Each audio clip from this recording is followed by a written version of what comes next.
আসসালামু আলাইকুম গাইস, চলে আসলাম আজকে ছাদে। টবে গাছ কিভাবে রোপণ করে আপনাদের দেখাবো। ইনশাল্লাহ সাথে থাকেন, আর আমার চ্যানেলটা ভালো লাগলে সাবস্ক্রাইব করে দিবেন।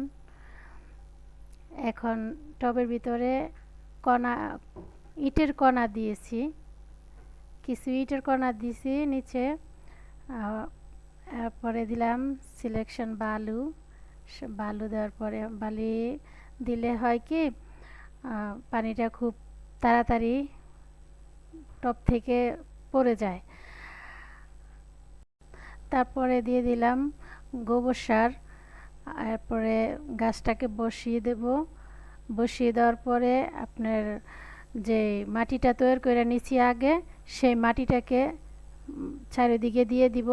টবের পুরোটার ভিতরে মাটি দিয়ে বসিয়ে দেব।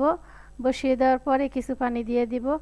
ইনশাল্লাহ এভাবে যদি গাছ রোপণ করেন আপনারাও চাইলে লাগাইতে পারেন। আর পানি দেওয়ার সাথে সাথে পানি একদম ফিল্টার হয়ে পড়ে যাবে, পানি আটকে থাকবে না, এভাবে যদি গাছ লাগান আপনারা। তো ঠিক আছে গাইস, আপনারা তো গাছ লাগানো দেখছেন, তো ভালো থাকেন। আল্লাহ হাফেজ, বাই।